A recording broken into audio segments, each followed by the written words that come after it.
거룩하신 하나님, 오늘도 우리와 함께 하심을 감사합니다. 주 예수 보혈의 은혜를 의지하고 주 예수의 이름을 부르며 예배하는 우리 모든 주 예수의 사람들을 기억하여 주셔서 건강한 교회요 그리스도인이라 일컬음을 받기에 부족함이 없는 믿음의 사람들이 되도록 우리와 함께하여 주시옵소서.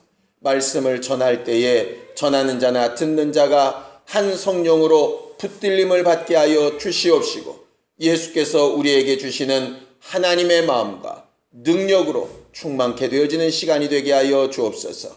믿음으로 헌금한 자들을 복주시고 저들이 주 예수의 사람 된 증거를 일평생 나타내며 살 수 있도록 도와주시옵소서. 예수님의 이름으로 기도하였습니다. 아멘. 하나님의 말씀은 누가복음 9장 10절에서 17절까지 말씀을 함께 같이 합독하겠습니다. 누가복음 9장 10절에서 17절까지 말씀을 함께 같이 합독하겠습니다. 함께 읽습니다. 시작. 사도들이 돌아와 자기들의 모든 행한 것을 예수께 고한대 데리시고 따로 벳세다라는 고을로 떠나가셨으나 무리가 알고 따라왔거늘 예수께서 저희를 영접하사 하나님 나라의 일을 이야기하시며 병 고칠 자들은 고치시더라.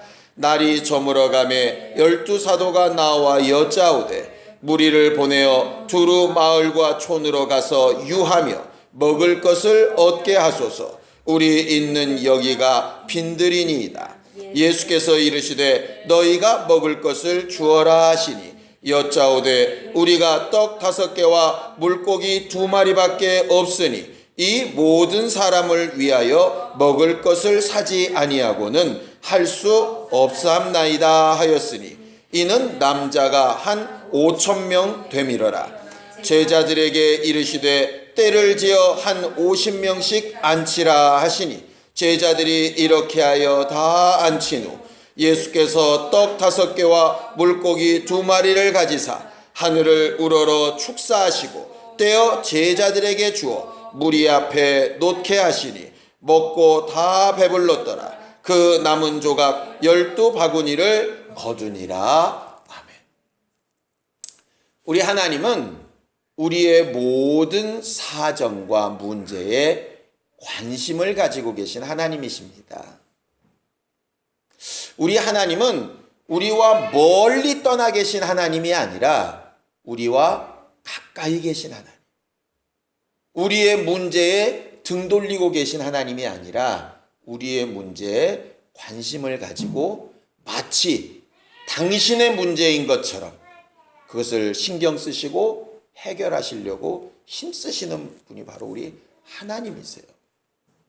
우리가 흔히 하나님에 대하여 오해하는 것 중에 하나가 전능자이신 하나님이 피조물인 우리들에게 무슨 큰 관심을, 자꾸 하나님을 우리의 관심을 채우시고 우리에게 관심을 가진 분으로 자꾸 설명하는 것은 인본주의에 가깝다고 이제 이해할 때가 간혹 있는데, 물론 하나님은 피조물과 전혀 상관없이 소위 우리가 들은 비유와 같이 개가 아무리 짖어도 기차는 달려가는 것처럼 하나님의 뜻은 물론 당연히 그렇게 흘러갑니다. 그런데 성경 곳곳에서는 하나님이 능히 피조물들의 사정이나 관심과 아무 상관없이 본인의 하실 일만 쭉 하셔도 되실 그분이 우리를 사랑하셔서 우리들의 일에 관심을 두시고 일하시는 것들을 곳곳에서 말하고 있어요. 그러니까 하나님은 우리를 위하여 일하신다 이렇게만 설명하면 잘못된 것이지만, 하나님은 우리의 사정과 전혀 상관없이 자신의 뜻대로만 일하신다, 이것도 성경을 절반만 본 것입니다. 마치 이런 것이죠. 우리가 지난 금요일날 본 것처럼 엘리사가 수넴 여자의 집에서 많이 공궤를 받지 않습니까? 하나님의 종으로서 당연히 받는 건 맞고요. 하나님의 법으로도 지나가는 나그네도 그냥 대접을 해야 되는데 하나님의 선지자니 얼마나 잘 대접해야 되겠습니까? 마땅히 그렇게 해야 되는 건 맞습니다. 그것을 엘리사가 맞아, 난 하나님의 종이고 하나님의 선지자니까 당연히 이렇게 받아야 돼, 이렇게 받는 게 아니라 그렇게 받고 나서 그를 사랑하는 마음으로 그의 사정에서 가장 어려운 부분이 무엇인지를 관심을 두고 도우려고 이렇게 마음을 먹는 것처럼 하나님도 그러하시다 이거죠. 솔직히 엘리사가 그런 공개를 받고 나서 수넴 여자에게 아들이 있을 것을 돕지 않았다 그래서 비난할 사람은 아무도 없습니다. 잘못된 것은 아닙니다. 단지 엘리사가 사랑받은 것이 기쁘고 감사해서 좋은 마음으로 그 가부를 사랑해서 베푼 것이지요. 예수께서 이 땅에 오셔서 죽음을 맛보고 하늘에 오르시면서 하나님과 동등됨을 취할 것으로 여기지 않고 만유의 후사가 되시는 일, 인류 구원과 아무 상관없이 하실 수 있는 일 맞습니다. 또 그렇게 하셨다고 그래서 피조물들이 예수께 너무하셨다고 말할 수 없다 이 말이에요. 그런데 마치 포도원 주인이 아침에 데리고 온 사람한테도 맨 마지막에 데리고 온 사람한테도 상관없이 은혜를 베풀듯이 예수의 마음으로 또 하나님의 마음으로 우리들의 모든 일거수일투족에 관심을 두시고 그 일을 도우시는 것 자체도 사실이라 이 말이죠. 그 부분을 빼고 나면 자꾸 어떻게 되냐 하면은요, 하나님과 우리 사이에 아버지와 아들, 사랑하는 관계, 하나님의 관심을 끌고 하나님의 도우심을 얻고 하는 일들에 대해서 그렇게 깊은 감동이 안 느껴집니다. 그냥 그분은 주인이고 우리는 종이고 그분의 뜻대로 하게 되면 대가를 받고 안 하면 저주받고 이런 식으로 가게 된다 이 말이에요. 하나님의 절대적인 사역과 절대적인 뜻 분명히 있습니다. 그런데 하나님께서 분명히 우리가 죄인 되었을 때 우리를 사랑하셔서 하신 관심들이 분명히 있다는 것이죠. 성경은 특별히 예수를 통해서는 그런 부분을 너무 많이 말씀하고 있어요. 우리가 예수께서 그냥 오셔서 죽기만 하시고 부활하셔도 하늘의 후사로 가시는 데는 아무 문제가 없음에도 불구하고 그가 채찍에 맞고 징계를 당하고 피를 흘리고 치욕을 당하고 가난하게 되시고 한 이유가 뭐라고 얘기합니까? 분명히 우리가 이사야에서 본 것처럼 그가 찔림은 우리의 허물, 상함은 채찍에 맞고 우리가 모든 병들고 우리의 문제 때문에 그런 일들을 더 하셨다고 우리가 분명히 알고 있지 않습니까? 또 고린도후서에 말하는 것처럼 그가 온 천지 만물의 주인이신 그분이 스스로 가난하게 되신 이유가 그의 가난하심으로 우리를 부욕해 하심이라고 분명히 말하고 있다 이 말이죠. 하늘의 후사가 되시는 그 부요함에 이르시는 길에는 그가 가난하게 되시고 부하게 되시는 거 아무 상관없습니다. 그러나 그것을 더 풍성하게 하나님께는 그것이 더 큰 유익이 되거나 그러는 것이 아닐지라도 사랑하는 피조물들을 위해서 하는 것이지요. 우리가 지난 주일 오후에 이렇게 1주년 감사 예배를 드렸지 않습니까? 1주년 감사 예배에 풍선 장식 없다고 예배가 안 되나요? 이쪽에 이렇게 글자 예쁘게 안 팠다고 예배가 안 됩니까? 간식 예쁘장하게 안 담으면 예배가 안 되는 거 아니죠? 그것과 상관없이 예배 됩니다. 그런데 왜 더 예쁘게, 가능하면 더 좋게, 선물도 이왕이면 더 필요한 것으로 왜 그렇게 고민합니까? 관심 때문이거든요.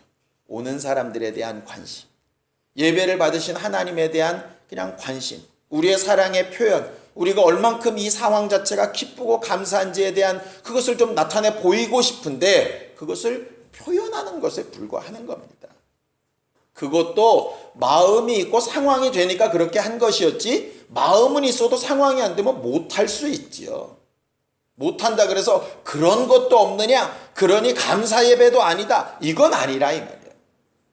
왜 제가 이렇게 길게 말을 하냐면요, 하나님이 우리를 사랑하시고 하나님께서 우리의 문제에 관심을 두시는 것, 절대적인 것은 아닙니다. 꼭 그렇게 하셔야 되는 건 아닙니다. 그런데 그분이 우리를 사랑하셔서 그렇게 하시겠다고 작정하셨다 이 말이에요. 그러니 우리는 하나님 책임져야 될 거 아니요, 이렇게 구할 수는 없지만 그분의 사랑이 내게 임할 수 있도록, 그분의 긍휼하심이 나를 향할 수 있도록 관심을 좀 막 살려고 해야 한다 이 말이죠. 마치 어린아이들이 부모에게 소위 예쁜 짓 한다고 그러죠. 그 예쁜 짓 안 하면 저주받을까 봐 두려워서 하는 건 아니지 않습니까? 그냥 사랑받고 싶어서 한다 이 말이죠. 어제요, 물론 꽤 오래 키웠는데도 처음 그런 걸 느꼈어요. 저희 집에 이제 강아지가 한 마리 있는데 이 강아지가 제일 좋아하는 게 소리 나는 인형을 던져주면 물고 오는 겁니다. 근데 얘가 좀 멍청한지 던져주면 물고 오다가 중간에 떨어뜨려 놓고 주인한테 와서 꼬리를 막 흔들어요. 그러니까 제가 계속 짜증을 냈거든요. 왜냐하면 그럼 주인이 또 일어나가지고 그걸 주스러 가서 다시 또 던져줘야 되잖아요. 그러니까 내가 왜 걔를 위해서 그렇게 수고를 계속 해야 되냐고. 나도 힘든데. 그러니까 던져주면 내 손까지 딱 인형을 갖고 오면 얼마나 좋겠어요. 그래서 막 야단을 쳤죠. 갖고 와. 그러니까 이 개가 못 알아듣는 거예요. 그러니까 집사람이 팁을 하나 알려주더라고요. 그냥 입에 문채로 데리고 왔을 때 칭찬을 막 해주래요. 그러니까 칭찬해주고 싶은 마음이 별로 없어서 그냥 머리만 몇 번 쓰다듬어 줬어요. 그랬더니 진짜 신기하게도요, 물고 꼭 제 손밑에까지 오는 거예요. 손밑에까지 안 오면 맞을까봐 갖고 오는 게 아니라 이게 물고 손밑까지 가니까 쓰다듬더라. 거기에 아주 딱 꽂힌 거죠. 결국 우리가 하나님의 관심을 많이 끌고 싶고 하는 것은 뭐냐면 하나님은 기본적으로 우리의 관심과 무관하신 분이 아니기 때문에 예수를 보내셔서 그 모든 일들을 잘 감당하기 원하시는 것처럼 지금도 우리의 문제에 그렇게 관심을 두고 계시다 하는 거죠. 자, 우리가 가진 문제라고 하는 것들의 관심이 대부분 뭡니까? 첫 번째, 애들 건강. 한순간만이라도 좀 셋 다 건강했으면 정말 좋겠다. 이런 거. 아주 기쁨과 감사가 충만하고 이런 거겠죠. 아이들 문제 굉장히 크죠. 또 요새 하도 어렵다 그러니까 경제 문제도 굉장히 실상 큽니다. 집도 팔려야 되는데 안 팔리고, 집도 나가야 되는데 안 나가고, 여러 가지 어려운 점들도 있죠. 몸이 아프신 분들도 좀 고민인 것 같아요. 아파서 확 낫던가, 아니면 좀 죄송한 얘기지만 너무 괴로우시면 탁 그냥 데려가시던가 이러면 좋을 것 같은데 중간에 머물러서 그럼 보는 사람도 괴롭고 본인도 괴롭고 이런 것도 참 쉽지 않은 문제인 것 같아요. 거기에 이제 덧붙이면 사람들과의 관계 문제도 굉장히 솔직히 쉽지 않죠. 거기에 더 나아가면 세상 사람들은 이해를 하지 않겠지만 영혼의 문제도 솔직히 굉장히 큰 문제 아닙니까? 이런 여러 가지 문제들을 어쨌든 하나님은 관심을 두고 해결하고 싶어 하신다 하는 거예요. 그럴 때에 이제 오늘 성경을 보니까 하나님께서 그들의 필요를 채우실 때에 어떨 때 그들의 필요를 채우시는가를 이렇게 봤더니 하나님의 마음과 같아질 때 이렇게 하나님이 채우시는 것 같아요. 하나님의 마음과 같아질 때. 그래서 우리가 보통 보면 하나님의 능력을 구하고 하나님의 역사를 구하고 하나님의 도우심을 구하는데 그럴 때 한 가지 더 하나님의 마음도 함께 구하면 훨씬 더 하나님이 우리를 잘 도우시겠다 이런 생각이 들었어요. 아까 비유로 든 것처럼 우리 집 강아지가 제 마음과 똑같이 움직이니까 내가 너무 기쁘잖아요. 막 사랑이 샘솟잖아요. 그렇게 마음을 같이 하는 거. 그래 놓고 봤더니 빌립보서 2장에 보면 너희 안에 이 마음을 품어라. 그리스도 예수의 마음이다. 이렇게 되어져 있습니다. 그리스도 예수의 마음이 뭘까? 물론 거기에는 하나님과 동등됨을 취할 것으로 여기지 아니하는 겸손함이다. 이렇게 되어져 있는데요. 오늘 우리가 성경 본문을 보면 예수의 마음이 뭐냐? 딱 한마디로 저보고 정의를 하라면 관심입니다. 관심. 관심.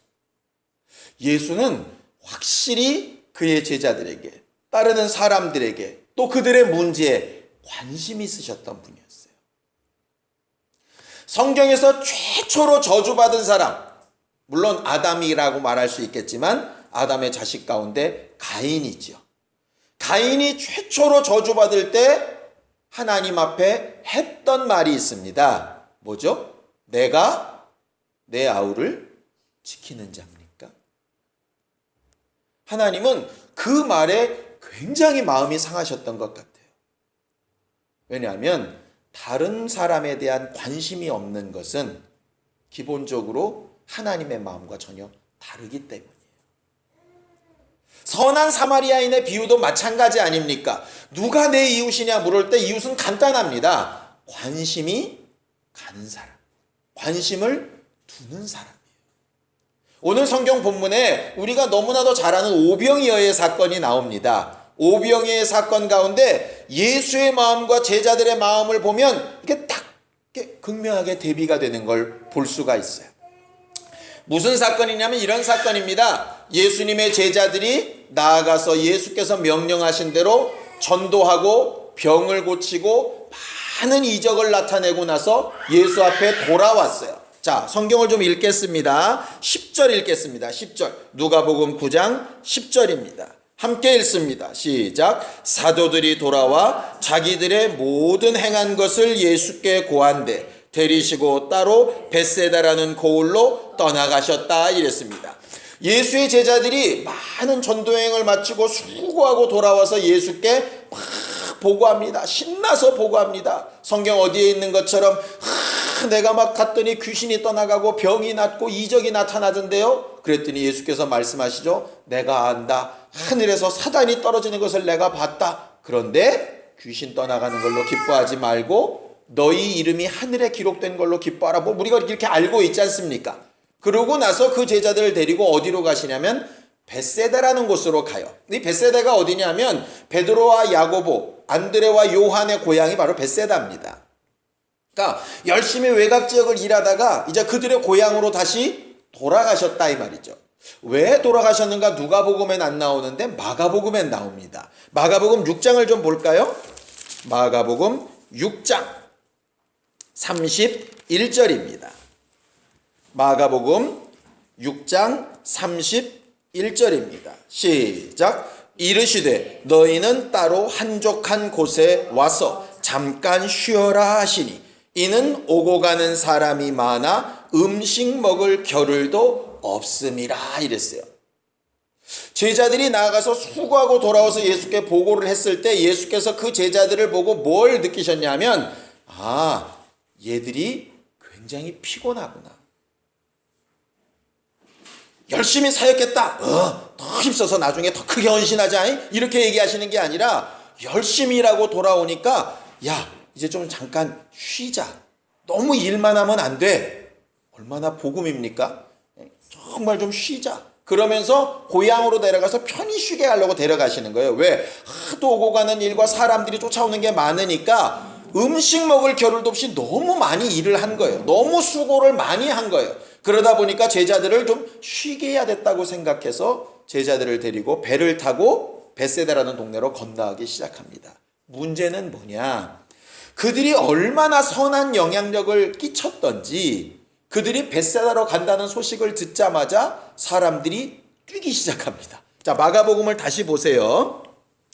32절, 33절 함께 보겠습니다. 시작. 이에 배를 타고 따로 한적한 곳에 갈새 그 가는 것을 보고 많은 사람이 저희인 줄 안지라 모든 고을로부터 도보로 그곳에 달려와 저희보다 먼저 갔더라. 그들은 갈릴리 바다를 가로질러서 배로 가는데 그들은 해안가를 돌아서 더 긴 길을 가는데도 얼만큼 빨리 뛰었든지 도보로 먼저 그들보다 먼저 도착해가지고 벳세다 항구에 도착했더니 이미 사람들이 잔뜩 한 거예요. 그러니까 이게 문제가 심각해졌지 않습니까? 예수께서 제자들에게 말씀하신 대로 제자들은 이제 좀 쉬나 보다, 이제 휴가인가 보다 하고 마음 편하게 쉬려고 벳세다를 갔는데 갔더니 웬걸 사람들이 더 많이 막 있는 거예요. 제자들의 마음이 어땠을까요? 여러분들처럼 신령한 사람들은 안 그럴지 몰라도 저 같은 사람은 짜증났을 것 같아요. 뭐야, 어떻게 사람들이 저럴 수가 있어? 이렇게 생각했을 수 있지 않겠습니까? 그래도 제자들이 불평불만하지 않고 예수의 눈치를 이렇게 봅니다. 아니나 다를까 쉬자고 와놓고 예수께서 그 제자들을 보면서 뭐라고 얘기하시냐면 어떡하냐, 저들 저렇게 불쌍한데. 거기서 또 역사를 하기 시작하십니다. 복음 전하고 병 고치고. 예수께서 다 하셨을까요? 아니요. 우리도 과거 수련회 가보면 알지 않습니까? 담임 목사님이 해도 다른 목사님들 다 축사하고 역사하는 것처럼 똑같이 그랬을 거예요. 그러니까 제자들 입장에서는 밤이 맞도록 그렇게 했으니까, 해 저물 때까지 했으니까 하루 종일 또 수고했다 이 말이에요. 얼마나 지쳤겠어요. 밥도 못 먹고 힘들어 죽겠고. 그러니까 제자들 입에서 말이 나오는 겁니다. 예수님, 이제 좀 그만하고 원래 목적대로 좀 쉽시다. 저 사람들도 좀 보내서 먹게 하고 우리도 좀 먹고 그러려고 온 거 아닙니까? 참 수고하는 사람이긴 맞는데, 근데 문제는 예수는 계속해서 무슨 관심을 가지시느냐? 연약한 그들에게 관심을 가지세요. 그리고 제자들이 좀 더 주님의 마음에 함께 해주길 원하시는 거예요. 그래서 제자들에게 얘기하죠. 너희들이 좀 먹을 것을 주라고. 그럴 때 제자들이 한 말이 있습니다. 우리한텐 먹을 게 없습니다. 이 사람들을 다 먹이려면 200데나리온의 떡, 그러니까 200일어치의 품삯이 필요합니다. 그러면 1년 연봉의 한 3분의 2가 필요하다는 얘기예요, 실제로. 그러니까 계산 팍팍 돌아가는 거죠. 어떻게 합니까? 가진 거 하나도 없습니다. 그런데 예수께서는 니들 가진 게 뭐냐고 물어보세요. 재밌지 않습니까? 예수의 마음은요, 얼마나 많으냐, 얼마나 대단하냐, 얼마나 컸냐, 이렇게 지금 물으시는 게 아니라 니들이 가진 게 뭐냐를 물으세요. 예수님의 관심은 어디에 있느냐? 내가 가진 거에 관심이 있으세요. 마치 과부의 2렙돈. 과부가 이런 마음이 있을 수 있지 않습니까? 나도 저 부자처럼 헌금 많이 할 수 있었으면 좋겠다. 그 마음은 이해가 돼요. 근데 하나님은 거기에 관심이 있으신 게 아니라 그가 가진 거에 관심이 있으시다고. 나도 누구처럼 애 다 키워놓고 참 자유했으면 좋겠다. 너무 좋죠. 그런데 하나님의 관심은 그 다음 상황에 지금 관심이 있으신 게 아니라 지금 가지고 있는 거에 관심이 있으시다. 예수는 어디에 관심이 있으시냐면 한 사람의 도시락에 불과한 떡 5개와 물고기 2마리에 관심이 있으세요. 제자들은 관심이 어디 있느냐면 가지지 못한 것에 관심이 있어요. 그러다 보니까 이 못 가진 걸 어떻게 채우지? 이 안 되는 걸 어떻게 하지? 이 모자라는 걸 어떻게? 이렇게 되는 거예요. 그러다 보니까 뭐가 사라지느냐? 가지고 있는 게 사라지는 거예요. 진짜 잃어버린 게 뭡니까? 여러분들 생각해 보세요. 이 제자들이 지금 왜 쉬러 왔죠? 처음에 뭘 해서? 예수의 말씀대로 나가서 역사를 해서예요. 그들이 나가서 뭘 역사했습니까? 자기 능력으로 할 수 없는 병 고치고, 자기 능력으로 할 수 없는 복음을 전하고, 자기 능력으로 할 수 없는 이적을 행하고, 자기 능력으로 할 수 없는 환대를 받고, 결과적으로 자기 능력으로 하지 않은 것들을 많이 체험하고 돌아와서 그 기쁨에 예수께 막 고백을 했던 사람들이거든요. 그렇죠? 그런데 그렇게 도우신 하나님이 지금 이 상황은 도우실 수 있다고 지금 왜 생각을 못하고 있을까? 그건 뭐냐면요, 내가 가지고 있지 못한 것에 관심을 다 뺏겨버려서 그래요. 내가 아무것도 없이도 예수께서 내게 주신 그 이름 하나만 가지고도 나아가 역사했다. 가지고 있었을 때 내가 역사했다. 그럼 내가 가진 이것 가지고도 하나님께서 역사하시겠다. 이렇게 되면 이게 믿음이 되는 건데, 예수는 결국 그것이었거든요. 그래서 아버지께서 내게 주신 이름, 아버지께서 내게 주신 뜻, 나는 지금 육체적으로는 다른 아무런 지위나 능력이나 이런 것이 없을지라도 하나님께서 내게 주시는 것으로, 이렇게 분명히 지금 예수는 말하고 있는데, 제자들은 이게 부족하다, 이게 없다, 이게 안 된다, 이렇게 돼 있는 거예요. 그러다 보니까 정작 자기 손에 이미 주시고 가지고 있는 것은 귀하게 보이겠어요? 하찮게 보이겠어요? 하찮게 보이는 거죠. 내게 주신 시간이 하찮게 보이고, 내게 주신 기회가 하찮게 보이고, 내게 주신 환경이 하찮게 보이는 거예요. 왜 전에도 제가 한번 간증 아닌 간증을 했지 않습니까? 개척을 하고 여기 모여 앉아있는 몇 분보다는 누구 집사 온다 그랬는데 누구도 왔으면 좋겠는데 여기 생각하다 보니까 여기에 내가 집중을 못하더라고. 결국 똑같은 거거든요. 지난 주일날도 마찬가지였죠. 주일 오후 예배 행사에 신경 쓰다 보면 주일 낮 예배 때 제가 집중을 못하는 것과 똑같은 겁니다. 하나님 앞에 우리가 정말 믿음을 가져야 될 그 마음이 뭐냐 하면요, 주신 것에, 하나님이 이미 내게 주신 것에 관심을 두는 거예요. 물론 없는 것을 소망으로 꿈꿉니다. 그런데 그것은 내 관심의 대상이 아니에요. 그것은 이제 하나님이 채우셔야 될 부분이고요. 내게 주신 것이 내 것입니다. 그래서 헌신도 내게 주신 것으로 하는 거고요. 내가 사역도 내게 주신 것으로 하는 겁니다.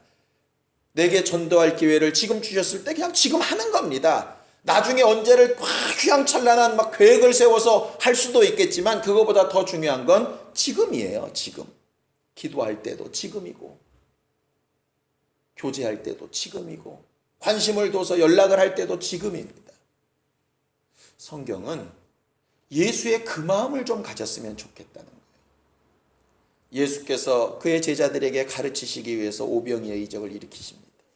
많은 사람들이 오병이어의 이적은 예수께서 나는 이만한 능력을 가졌다, 뭐 이런 것을 보이기 위해서 하신 것이라고 얘기하는 경우도 있습니다. 그렇게 따지면요, 곳곳에서 다 그렇게 하셨어야 돼요.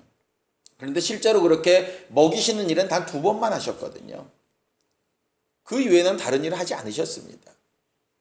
왜 그러셨을까?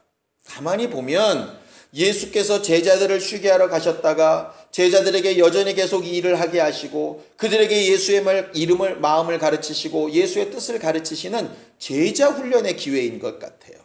어떤 부분에서 보면 그게 더 분명해지냐면 오병이어의 이적을 일으키는 과정 가운데서 분명합니다. 많은 사람들이 오병이어의 이적이요, 예수의 손에서 일어났다고 생각하는 사람이 굉장히 많습니다. 근데 성경은 분명히 이렇게 기록하고 있어요. 오병이어를 예수의 손에 올려놓으니까 예수께서 하늘을 우러러 축사하셨습니다. 그렇죠? 그리고 나서 예수께서 모든 사람들을 50명석 떼지에 앉게 하고 제자들을 부르셨어요. 그래서 예수는 제자들에게 떼어주십니다. 떼어주신 것을 제자들이 받아서 백성들에게는 누가 갖다 주죠? 제자들이 갖다 줍니다. 한 주먹 쥐고 3명 나눠주고 다시 예수께 돌아왔다 이 얘기가 아니고요. 예수의 손에서 끊임없이 일어나던 이적이 제자들의 손에서 일어났다고 기록되어 있습니다. 만약에 제가 제자의 입장이면 엄청나게 놀랐을 것 같아요. 예를 들어 예수의 손에서 일어났다면 와, 예수님 대단하네 이러고 끝났을 겁니다. 그런데 자기 손에서 일어나는 걸 자기도 이해가 안 되는 거죠. 결국 예수께서 그의 제자들에게 가르치고 싶으신 것은 그것입니다. 하나님께서 사랑하시는 사람들에 대한 끊임없는 관심. 그 관심에는 뭐가 필요하냐면 자기 계획이 수정되는 것도 필요합니다. 왜? 쉬러 왔으나 또 영혼을 붙이시면 당연히 그들을 섬기고 일해야지. 지금은 쉬기로 했으니까 쉽니다가 아니라 주의 마음은 그렇다 이 말이에요. 식당 주인이야 돈 벌기 싫으면 문 닫아 걸면 되지만 엄마는 밤중에 밥 안 먹고 들어온 아이에게 오늘 주방 클로즈, 내일 아침까지 굶어 이렇게 잘 안 합니다. 아이에게 다이어트가 심각하지 않는 이상. 결과적으로 하나님의 관심은 뭐냐면 사랑받는 대상, 긍휼받는 대상에 대해서만큼은 한계 없이도 일하시는 분이라는 거예요. 자꾸 하나님을 이래서 안 도우실 거야, 저래서 안 도우실 거야, 이렇기 때문에 난 안 될 거야, 이렇게 가는 것 자체가 이미 하나님에 대해서 좀 오해하는 부분입니다. 하나님은 얼마든지 그의 마음으로 도우려고 하신다 이 말이에요. 두 번째, 하나님의 일을 하는 사람들은 그래서 하나님의 마음을 가지고 있어야 되는데 그 마음이 뭐냐면 사람들에 대한 관심입니다. 제자들도 그 부분만큼은 훈련이 됐던 것 같아요. 지들이 피곤하니까 그랬는지는 모르겠지만 날 좀 보러 가니까 이 사람들이 쉬기도 해야 되고 먹기도 해야 됩니다. 그렇게 관심을 둘 줄 아는 사람들이었어요. 우리가 너무 피곤하고 귀찮으니까 보내버립시다가 아니라 저들의 필요를 적어도 말할 줄 아는 사람이었습니다. 문제는 뭐냐? 자기들에게 주신 것으로 뭔가를 할 수 있다고는 생각을 못한 거죠. 없는 것을 크게 생각하다 보니까 있는 것을 가지고 쓸 수 있는 힘이 없어지게 된 겁니다. 요한복음에 있는 것처럼 한 사람의 도시락 분량이 그들을 통해서 하나님의 역사를 이루게 하셨어요. 예수께서 그 일을 홀로 하시고 니들은 믿음 없어서 안 됐고 난 믿음 있으니 잘 된 거야 이렇게 가르치신 게 아니라 나와 너희가 함께 역사한 거야. 이것을 끊임없이 강조하십니다. 주님의 교회가 어떻게 일해야 될까? 이 부분에서 굉장히 많이 배운 부분이 있습니다. 목사 혼자 일하는 게 아니라 성도들과 함께 역사해야 교회인 거예요. 부모만 똑똑해서 될 문제가 아니라 가족들이 함께 해야 되는 겁니다. 가정의 일이든 그게 어렵든 쉽든 아니면 아픈 일이든 기쁜 일이든 간에 함께 나가는 거 굉장히 중요한 부분입니다. 그리고 나서 맨 마지막 우리가 잘 아는 대로 그렇게 이적이 나타난 결과물을 다 거두시지요. 왜 거두셨느냐에 대한 이유가 여러 가지가 있습니다. 한 가지는 그렇게 먹기만 하고 끝난 것이 아니도록 그렇게 나눠준 음식을 마치 그렇게 나눠준 떡 자체에 무슨 능력이 있을까봐 그거를 또 우상시할까봐 다 거두셨다. 이런 해석도 있고요. 또 어떤 해석으로는 그것이 정말 어떤 아이의 도시락이었는데 그 아이가 자기가 먹지 아니하고 내놓은 것 헌신에 대한 보상으로 12배도 아니죠. 12광주려나 되는 것을 그 아이에게 돌려줬다. 이런 해석도 있습니다. 어찌 되었던 간에 하나님은 그 일이 먹고 마신 것으로 끝나지 않고 다시 그 모든 결과물들이 예수께로 돌아오게 하는 일에 관심이 있으셨다는 거죠. 우리의 관심과 우리의 수고와 우리의 애쓴 것이 결국 어디로 다시 돌아오기를 원하시느냐면 예수 앞으로 다시 돌아오기를 원하시는 거예요. 그 관심이 떡이 아니라 예수께로, 시선이 떡이 아니라 예수께로, 마음의 위로가 떡이 아니라 예수께로 말이에요. 아까 우리가 가진 문제들이 몇 가지 있다 그랬죠? 자녀의 문제, 경제적인 문제, 건강의 문제, 사람 간의 관계 문제, 또 영혼의 문제, 여러 가지 문제들이 있는데 그 문제를 하나님께서 얼마든지 우리의 사정에 관심을 두시고 일하시고 도우실 겁니다. 그런데 하나님은 그 모든 일의 해결 뒤편에 관심이 그 문제가 해결됐다. 이것이 좋아졌다. 이렇게 더 나아졌다 하는 것보다 더 중요한 예수에 대한 관심으로 이렇게 돌아오기를 원하셨다 하는 것이죠. 이것을 분명히 우리 마음에 가질 수 있다면 우리는 하나님의 관심과 하나님의 능력을 힘입어서 얼마든지 다른 문제들에서 자유할 수 있는 사람이 될 수 있을 겁니다. 그렇게 하나님의 도우심을 구하고 역사를 사모하는 믿음의 사람들이 될 수 있기를 예수님의 이름으로 축원합니다. 불평불만 대신에 내게 주신 것으로 감사할 줄 알고 내게 주신 것을 잘 사용해서 예수께 돌아가는 길이 열려지는 신령한 우리 모두가 다 될 수 있기를 예수님의 이름으로 축원합니다. 시간 예수의 한번 부르고 간절히 같이 기도할 때 오병이어의 이적으로 그들의 필요를 채우셨던 예수님처럼 우리 안에도 우리에게 주신 것들로 하나님의 손에 맡겨 의지하고 주 예수의 마음을 가져 사용하고 움직이고 순종하기를 우리가 결심하여 행할 때 하나님께서 우리의 문제를 책임져 주시고 해결해 주시고 위로해 주시고 덧붙여 주셔서 하나님의 능력과 역사가 분명히 체험되어지는 주 예수의 사람들이 되게 하여 주시옵소서. 예수의 한번 부르고 간절히 같이 기도하겠습니다. 하나님 아버지, 우리의 모든 문제와 상황에 관심을 두신 하나님 앞에 주의 사랑을 의지하며 기도하고 간구하였습니다. 가지지 못한 것, 누리지 못하는 것 생각하면 실망과 낙심뿐이지만 이미 우리에게 주신 것들로 하나님이 일하시기 시작한 것을 알기에 감사하며 주님의 손에 올려놓고 주와 함께 역사하는 신령한 믿음의 교회들이 되기를 원합니다.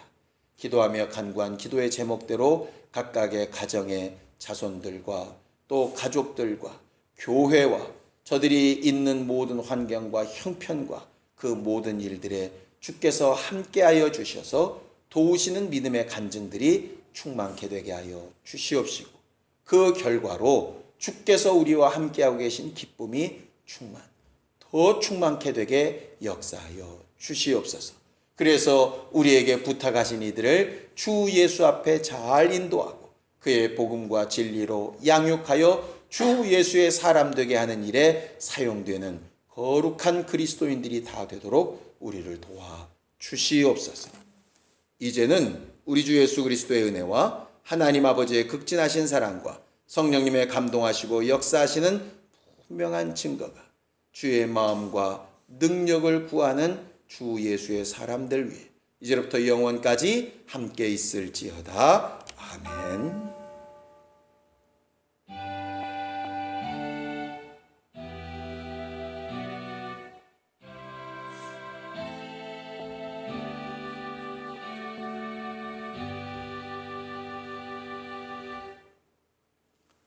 우리 예배 받으신 하나님 앞에 감사한 박수 내겠습니다. 수고하셨습니다. 감사합니다.